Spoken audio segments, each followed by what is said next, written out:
இவங்கெல்லாம் யாரும் இங்க தற்குறிகள்லாம் கிடையாது. இவங்க எல்லாரும் தமிழ்நாட்டு அரசியலோட ஆச்சரியக்குறி. இந்த விஜய தொட்டம் நினைச்சு நினைச்சு ஃபீல் பண்ண போறீங்க. அதனப்பா கிலோ என்ன விலை என்னன்னு கேக்குற அளவுக்கு செல்னு சொன்ன அண்ணாவை மறந்தது யாரு? ஆமா, நீங்களா யாருடா? நாங்க ஐயோ பாவம், அவரே கன்ஃபியூஸ் ஆயிட்டா. இவங்கெல்லாம் யாரும் இங்க தற்குறிகள்லாம் கிடையாது. இவங்க எல்லாரும் தமிழ்நாட்டு அரசியலோட ஆச்சரியக்குறி. இவங்க எல்லாரும் தமிழ்நாட்டு அரசியலோட அந்த மாற்றத்திற்கான அறிகுறி. ஐயோ சாமி, சும்மா லாஜிக்கே இல்லாம தற்குறி தற்குறி. கண்ணாடி சார் அது நம்ம மூஞ்சி அப்படி இருக்கு. இந்த விஜய தொட்டம் நினைச்சு நினைச்சு ஃபீல் பண்ண போறீங்க. தெரிஞ்சுக்க புரிஞ்சுக்க, கரெக்டா இருந்தா புரட்டா கரெக்டா. அவங்க சொன்ன மாதிரி மக்களை நோக்கி போறோம். ஆனா மக்களிடம் செல்னு சொன்ன அண்ணாவை மறந்தது யாரு? ஆமா, நீங்களா யாருடா? நாங்க யாரா?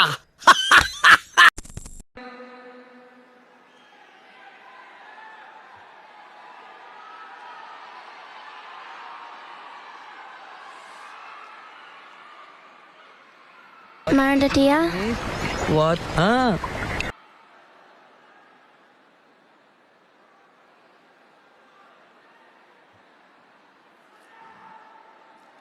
கொள்கையா? அதனப்பா கிலோ என்ன விலை என்னன்னு கேக்குற அளவுக்கு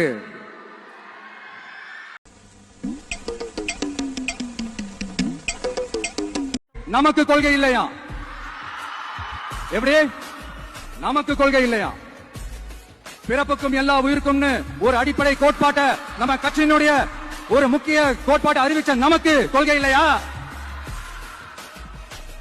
எல்லாருக்கும் எல்லாமும் கிடைக்கணும், சமூக நீதி கிடைக்கணும், அந்த சமூக நீதி உண்மையான சமூக நீதியா இருக்கணும், சாதிவாரி கணக்கெடுப்பு நடத்தணும்னு ரொம்ப ஸ்ட்ராங்கா சொன்ன நமக்கு கொள்கை இல்லையா? நம்ம சாதிவாரி கணக்கெடுப்பு கேட்கிறோமே, நமக்கு கொள்கை இல்லைங்கிற கொள்கை அது இல்ல. இப்ப நாம் தமிழர் கட்சி தமிழ் தேசியம் என்கிற ஒரு கொள்கையின் அடிப்படையில் கட்டப்பட்டிருக்கு.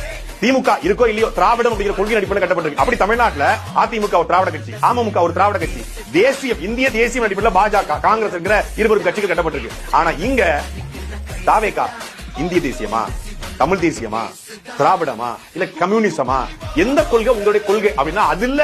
எனக்கு பிறப்புக்கும் எல்லா உயிருக்கும், பிறப்புக்கும் எல்லா உயிருக்கும் சொல்லக்கூடிய தாவேகா கவின் ஆணவ படுகொலைக்கு ஏன் பேசல? சமூக நீதி பேசுகிற, சாதி ஒழிப்பு பேசுகிற இந்த தாவேகா, மரியாதைக்குரிய விஜய் ஏன் கவின் ஆணவ படுகொலை இதுவரைக்கும் ஒரு வார்த்தை கூட பேசல அப்படின்னு கேள்வி இருக்குல்ல. நமக்கு கொள்கை இல்லையா? மக்களிடம் செல் அப்படின்னு சொன்ன அண்ணாவை கையில் எடுத்தோம். அவங்க சொன்ன மாதிரி மக்களை நோக்கி போறோம். ஆனா மக்களிடம் செல்னு சொன்ன அண்ணாவை மறந்தது யாரு?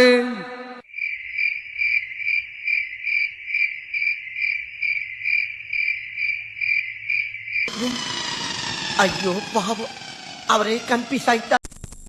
சார், மோடி சார், நிறைய சார தமிழ்நாட்டுல எங்க தளபதி லெஃப்ட் ஹேண்ட்ல டீல் பண்ணவரு. சென்ட்ரல் கவர்மெண்ட் எடுத்த இந்த முடிவு உண்மையிலேயே ஒரு நல்ல விஷயம் தான், நல்ல மூவ் தான். கண்டிப்பாக இது உண்மையிலேயே நம்ம நாட்டுக்கு ஒரு தேவையான, ஒரு துணிச்சலான, வரவேற்கக்கூடிய ஒரு முயற்சி தான். கண்டிப்பாக இது நம்ம நாட்டோட பொருளாதாரத்தை வளர்த்து விடும் அப்படின்றது. அண்மை செய்தியை பார்க்கிறோம். தாவேகா தலைவர் விஜயுடன் டெல்லியைச் சேர்ந்த பாஜக மூத்த தலைவர் ஒருவர் பேச்சுவார்த்தை நடத்துவதாக தகவல் வெளியாக இருக்கிறது. இதுகுறித்த கூடுதல் விவரங்களோடு செய்தியாளர் சுசித்ரா இணைந்திருக்கிறார். அவரிடம் பேசலாம். ஏற்கனவே தேசிய ஜனநாயக கூட்டணியில் தாவேகா இடம்பெற வேண்டும் என்ற ஒரு அழுத்தம் என்பது பாஜக தரப்பிடமிருந்தும் அதிமுக தரப்பிடமிருந்தும் வழங்கப்பட்டு வரும் நிலையில் இந்த ஒரு பேச்சுவார்த்தைகள் என்பது கூட்டணிக்கு வழிவகுக்கும் வகையில் இருக்கும் என்ற ஒரு கருத்தை பாஜக தலைவர்கள் தெரிவித்திருக்கிறார்கள். திங்கிற சோறு இல்ல, திங்கிற சோறு மானங்கட்டங்க ஒக்கால ஓழி. தற்குறி தற்குறி நான் தான் தவிட்டு தற்குறி தற்குறி தற்குறி இனிமேல் திருட்டு தற்குறி. என்னை மானங்கெட்ட தற்குறின்னு மதுரையில சொன்னாங்க, மன்னார்குடியில் சொன்னாங்க, அந்த மாயவரத்துல சொன்னாங்க, சீவக்கட்டையோட வந்து சின்னமனூர்ல சொன்னாங்க, அந்த சிங்கப்பூர்ல சொன்னாங்க. சொன்னா சொல்லட்டு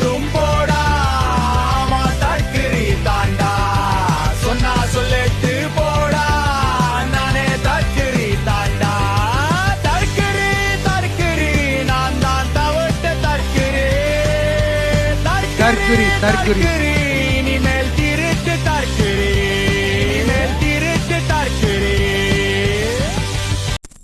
ரஞ்சிதமே ரஞ்சிதமே உதடு வலிக்க கொஞ்சமேனு உதடு வலிக்க வலிக்க கொஞ்சிட்டு முட்டி வலிக்க எல்லா வேலையும் செஞ்சுட்டு சார் மக்களை சந்திக்க ஹெலிகாப்டர்ல போக போற விஜய் வந்து மத்த கட்சிகளுக்கு சொம்படிக்க வந்திருக்காரா சார்? சொல்லிட்டீங்க அடிங்க. சொல்லிட்டேன். நீங்க சொன்னதை நான் சொன்னேன். எனக்கு என்ன பயமா?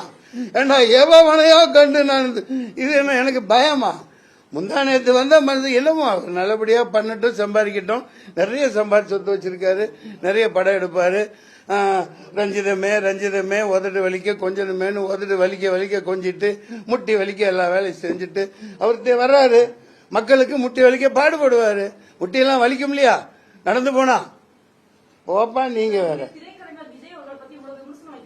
ஏங்க விமர்சனம் வைக்கணும்னு வைக்கலைங்க. எனக்கு அதெல்லாம் எனக்கு ஒரு சும்மா போற போக்குல சும்மா தட்டிட்டு போறது. எனக்கெல்லாம் ஒரு ஈக்குவல் கிடையாது. கமல்ஹாசன் அவர்கள் அரசியல் இருக்காங்க, அவங்க வந்து எந்த அளவுக்கு அரசியலை நல்லபடியா நடத்துறாங்க நீங்க நினைக்கிறீங்க? ஏன்னா மாநில அரசுக்கு மத்திய அரசுக்கு எதிராக ஒரு போராட்ட காலத்துல கூட அவர் சமீபத்துல இல்ல. அதனால நீங்க அதை எப்படி பாக்குறீங்க? அந்த வீராங்கனை சரியா கேக்குறாங்க. கமல்ஹாசன் நிலைப்பாடு சரியானதுதான். இப்ப வந்து ஸ்டேட்டை காப்பாற்றணும். நமக்கு முரண்பாடு திமுக 1000 இருக்கலாம், அதை நம்ம சரி செஞ்சுக்கலாம், நமக்குள்ள 1000 பண்ணிக்க முடியும். ஆனா இவனோட நோக்கம் வந்து சீரழிச்சு சீர்குலைச்சு மக்களை நாசம் பண்ணி பிச்சைக்காரங்களாக்கி எல்லா பதவி எல்லா பணத்தையும் கொண்டு அதானி அம்பானி காலில் கொட்டிட்டு ஜெயகோவிந்தம் ஜெயகோவிந்தம் பாட வேண்டியதுதான். நான் வந்து ஒரு மதவாதியாலாம் இதை சொல்லலை. எனக்கு மதமெல்லாம் எனக்கு ஒண்ணுமே கிடையாது.